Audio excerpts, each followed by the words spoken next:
are doing our very first out of the living room podcast. We've done it from opposite countries. We've experimented doing it remotely, but we've never left the living room. We do have my living room on the back of the truck. Yes, we do. We brought the living room with us, but we've never left the living room to record the podcast. And here we are. Here we are in the wind, but glorious sunshine. I think it's like 28 today. Yeah, glorious views, glorious sunshine. We are just across the border from Otago into Southland on my neck of the woods, where we are. Sorry, but just look at my hair. Anyone that's watching the video version of this. I'm just windswept and fabulous. But yes, tell us where we are. What are we doing? Right, well, we're just outside Kingston, and oh, we are too popular. Yeah, we are. Granny's getting fame spotted everywhere we go. This is why we don't leave the sitting room. Yeah. She knows everyone. GWD and Real Country have come together to try and beat the Guinness World Book record for the amount of Hiluxes in one place. And the record is being held in South Africa right now for between 400 and 500 utes, trucks, Hiluxes, whatever you like to call them. Oh, yes. We just wanted to clarify this. For anyone outside of New Zealand and Australia, a ute is like a truck. So like, you know, we'll show you a picture, but the Toyota Hilux. Yes. And it is chaotic. We have people behind us. There's food vendors, coffee. There's the two parking lots are here in front of us. I've got a time lapse going just with the sheer amount of trucks that are coming in. It is absolutely unbelievable. So far, they are for sure, I reckon, going to beat the record. Oh, I reckon it's going to be over 2,000. Yeah. And there's people coming down from the North Island. Like, I mean, you should see it here. It is awesome. Like, there is just, it's just never ending. You can see the road and they're all lined up. There is like traffic like way down the road. We're talking a good mile and right up the road as well. It is absolutely unbelievable. We have until 1:30. I think they're going to do World Guinness Book is going to do the count.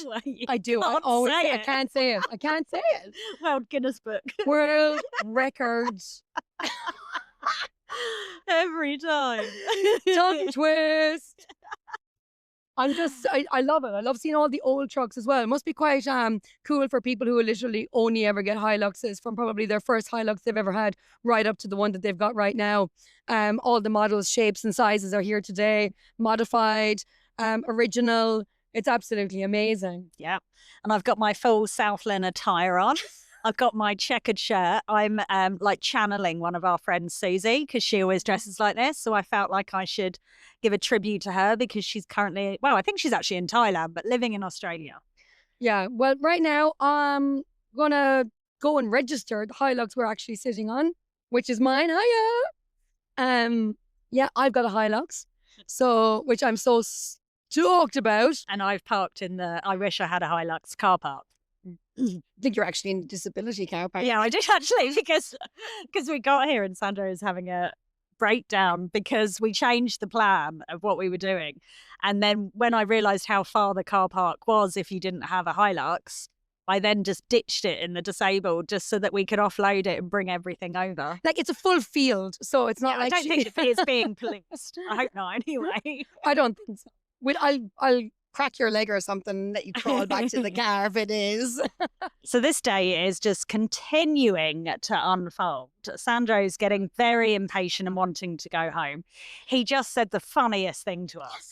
He's like, oh, I wish this trailer could just I could just tip you because then I wouldn't even have to ask. He would just tip us and drive away. And I don't want to pull the card of, it's my truck. I actually don't doubt that he would do that. And he did just stand in the queue for an hour, though. I took over at the last minute, but he stood in the queue for an hour to register the truck. We've got our stickers. We've got our Hunting and Fisher stuck on the front for being the competition. We've got our world record sticker on the truck. We're ready. Yes. 100%. And you know, there's helicopters going off. The wind is crazy. It's just... Laura's in the background. You can hear her there in the background. Absolutely living the dream. To try and capture the enormity of the vehicles, the Hiluxes that are pulling in right now. So let's just have a luck at what we've got so far. This is a new scale for us of, you know, just the new challenges that are arising, but it's great. And yeah, you know, like, how did you obviously known Laura for quite a while. What's the story behind that? Well, I do Laura's hair now. And I got to know Laura, I suppose, moving down south because she's down south as well. And even funny story, like a few weeks ago, I decided about a month ago to leave about 2 spots open for Laura for her hair to be done for this event because I knew she was just so busy. She's got 2 kids, she's got 3 businesses, she does leadership stuff. She just built a house. So I was like, she doesn't have time. I know. Yeah. She doesn't have time to think about even booking in her hair. So I deliberately left 2 spots available for her, knowing the times that suit her because of all that going on. But I didn't want to contact her and be like, oh, bitch, get your hair done. So I left her, and lo and behold, 2 weeks ago, I got a voice note saying, oh my God, hair needs to be done. And I said, I've got 2 options, kept them for you. She said, get out of town. So on Thursday, she came in, kept the salon open just for her because I knew she'd be busy while she was in the salon. So she had her wee boy with her, Joe, and I did her hair. We were both obviously looking after Joe. She was doing some interviews on the radio while there's like foils in her hair. Absolute legend of a woman. And we are going to have her on the podcast as a guest in the near future. Yeah, and what an exceptional human being to add to the list as well of the guests that we've had so far and to come. And she really is just, you know, out of this world, no excuses, smashing it. Yeah. And, you know, I just want to point out our glasses today. Oh, really? Look at us going with the big glam glasses. If you're watching the video and seeing, I don't know why Granya's not getting the wind. It's like I'm blocking it and I'm just getting it hitting me like a crazy. I'm using it as like look as a feature. Like, just look. Hiya. But good, thanks. Absolutely. But literally, when I was in Italy, when I bought these glasses, Grania, we did the podcast, and Grania looked at me and was like, "What the have you got on your face?" And now look at you with your big own glamorous glasses, and now we're matchy, except yours are lovely and pink, matching your hair. I got them as an accessory for a wedding I went to recently, and they worked so well. And they've got like this pink tinge to them, and it just makes me happy. I'm thinking about getting my prescriptions done like this. Nice rosy outlook on life. Absolutely. It's like I've just had a few glasses of wine all the time. Do you know, that's what we're missing. We've got 2 armchairs on the back of a ute, and we need a glass of wine. I know that they're not doing alcohol here, but Christ, that would be lovely in this sunshine and probably take away the irritation of this wind. I'm not irritated by it at all. I think I've been attacked like this for about 2 hours now. And the GWD helicopter's been going around taking footage. Yeah. Like you can't on this video see the scale of what we're actually looking at here. It's out the gate. And I am so looking forward to having that footage just go crazy around the internet, because it will. Yeah. I'm desperate to pin down Laura if we can. I know. Just to find out like who's come the furthest, because they must be getting like where you've come from location wise, to actually hear about how far people have travelled. I heard someone came from Auckland, which is basically the other end of the country out of the 2 islands. Well, when I went to register, I was at the desk, and it has like your name, the model of the Hilux, and where you're from. And she's like, "Oh, Athol," as if to be excited. I'm only 15 minutes down the road. You've come so far, but yeah, what a tale on that journey. 15 minutes. Oh, true. You still managed to cause chaos. I still managed to turn heads.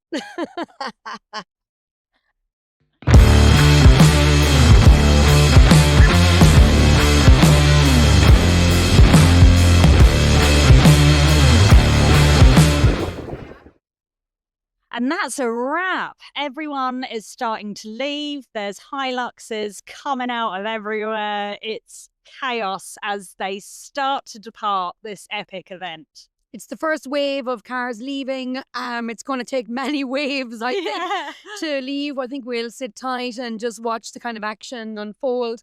And the numbers have not been announced yet. People are still registering. I mean, there was just a much bigger turnout, I'm sure, than anticipated. The amount of people that were not registered, and I think it was 1,300 that were. So by the time they add all them up, it's just going to be outrageous. I was saying, we just had a little visitor over, but I was just saying how the girls behind us are doing the registrations and they've run out of paper. So they're starting to write the registrations on the back of pizza boxes. Like, that's how freaking mental this is getting. Yeah, it is. I feel like I'm on a news report, you know? It's like, oh my God. And so flash news coming in. We just had one of the gentlemen from head office at Palmerston North, Jamie from Toyota, and he's down for the weekend for this event and he's just blown away. Yeah. It's amazing. They're obviously here with their Hilux hybrid, talking about how they are keeping it high performance, but still trying to cut their emissions down. We were giving them some slogans, throwing some stuff around. Tough as nails, but we care. That's not actually one I gave him, but that's a new one. I said next generation instead of hybrid. Yeah. It don't sound so sissy. But yeah, he was also telling us about how there's a stag do that's, I don't know whether they're here or they were coming here, and they were joking about saying about putting a Ford like in the middle of all the Hiluxes and tying the stag to it and seeing how long he lasts in between all these die-hard Hiluxes. He wouldn't even make his wedding, that's for sure. Like, I mean, it would just be, it wouldn't have ended well, not even for the truck. No. Oh, I know. Yeah.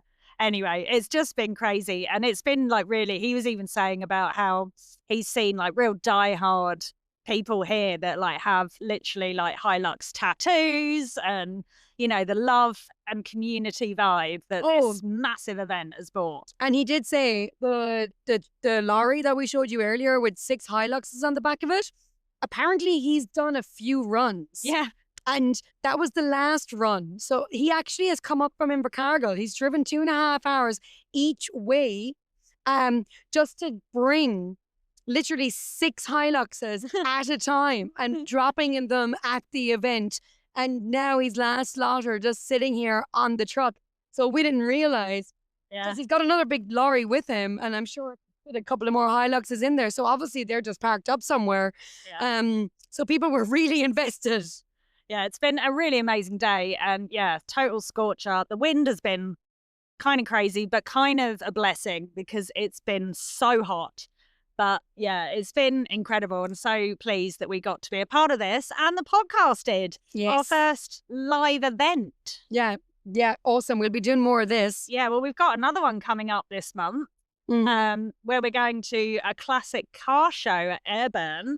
But we'll give you the deets on that in the next few weeks. And if you want to join us and maybe be on the pod, imagine, then let us know or buy a ticket to Airburn Classic Car Show. And if you buy a ticket to the show, you're actually in a draw to win a car.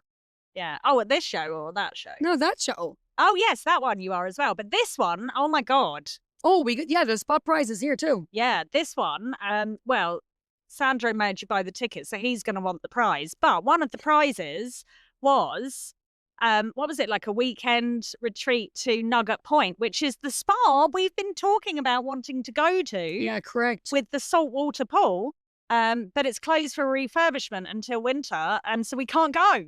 So, oh my God, I hope that you show some authority when you win. Yeah, but if we win the first prize, that's a tractor lawnmower. So that's actually what he wants. I'm sure if we get the third prize, which is the Nugget Point prize, he's just not going to give a shit. Yeah. But yeah, it's been epic today and we're so grateful that we could have come along and do this and just a nice little bonus episode for you guys. Absolutely.